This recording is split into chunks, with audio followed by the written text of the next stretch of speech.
ಮಾಡೋಕ್ಕೆ ನಾನು ಇದ್ದೀನಿ 24/7. ನೀವು ಒಂದು ಕಾಲ್ ಮಾಡಿದ್ರೆ ನಿನ್ನೆ ನಮ್ಮ ಜನ ಬರ್ತಾರೆ, ನಾನು ಬರ್ತೀನಿ. ಖುದ್ದಾಗಿ ಬಂದು ನಿಮ್ಮ ಕೆಲಸ ಮಾಡೋಕ್ಕೆ ಸಿದ್ಧವಾಗಿದ್ದೀವಿ. ಆದರೆ ಈ ನಮ್ಮ ಸಂಸ್ಕೃತಿ ಕಾರ್ಯಕ್ರಮ ಇದು 11ನೇ ವರ್ಷ ನಾವು ಮಾಡ್ತಾ ಇದ್ದೀವಿ ಅಂದರೆ ಎಲ್ಲರ ಸಹಕಾರ ಆಶೀರ್ವಾದದಿಂದ ಈ ನಮ್ಮ ಸಂಸ್ಕೃತಿ ಮಾಡ್ತಾ ಇದ್ದೀವಿ. ನೋಡಿ, ನನಗೇನು ಬೇಕು ಕೋಟಿಗಳು ಬೇಡ, ನನಗೆ ಮಕ್ಕಳ ಆಶೀರ್ವಾದ ಇದ್ದರೆ ಸಾಕು, ತಂದೆ ತಾಯಿ ಆಶೀರ್ವಾದ ಇದ್ದರೆ ಸಾಕು.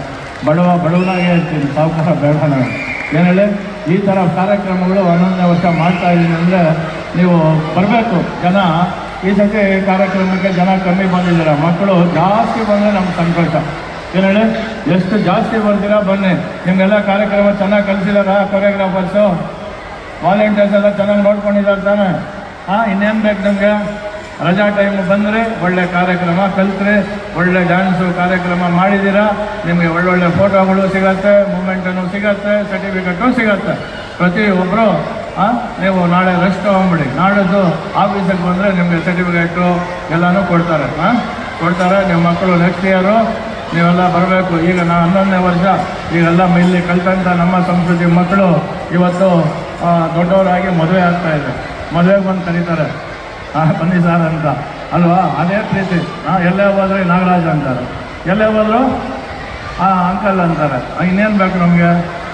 ಅದೇ ಸಾಕು. ದೇವರು ಆಶೀರ್ವಾದ ನಮಗಿದ್ರೆ, ಮಕ್ಕಳ ಆಶೀರ್ವಾದ ಇದ್ದರೆ ನಮಗೆಲ್ಲ ಇನ್ನೇನು ಬೇಕು, ಅಷ್ಟೇ ಸಾಕು ಅಂತೇಳಿ ಇವತ್ತು ವಿಶೇಷವಾಗಿ ನೋಡಿ, ನಾವು ಯಾವಾಗೂ ಗ್ರೌಂಡಲ್ಲಿ ಮಾಡ್ತಾಯಿದ್ವಿ ಅಲ್ವಾ?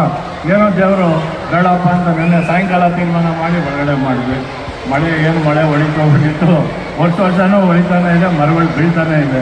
ಆದರೆ ನಾವು ಮರಗಳು ನಡುವಂಥ ಕೆಲಸ ಮಾಡಬೇಕು. ಮರ ಕಡಿಬಾರ್ದು. ಮರ ಕಡಿದ್ರೆ ನಾನು ಮೊದಲೇ 3 ಜನಕ್ಕೆ ಜೈಲಿಗೆ ಕಳಿಸಿದ್ದೀನಿ, 2 ಸಸ್ಪೆಂಡ್ ಮಾಡಿಸಿದ್ದೀನಿ. ಮರ ಯಾರಾದರೂ ಕಡಿದ್ರೆ ನನಗೆ ಬಾಂಧವ ನಮಗೆ ಫೋನ್ ಮಾಡಿ ಕೂಡಲೇ ಅವ್ರಿಗೆ ಕ್ರಮ ಜರುಗಿಸಿ 1 ಮರಕ್ಕೆ ಅವ್ರು ಜೈಲಿಗೆ ಹೋಗಬೇಕಾಯ್ತದೆ, 4 ಮರನೂ ಅವ್ರ ಮನೆ ಮುಂದೆ ನಡ್ತೀವಿ ಅಂತೇಳಿ ಈ ಕಾರ್ಯಕ್ರಮ. ದಯವಿಟ್ಟು ಮಕ್ಕಳ ಕಾರ್ಯಕ್ರಮ ಇನ್ನೂ 8 ಕಾರ್ಯಕ್ರಮ ಇದೆ.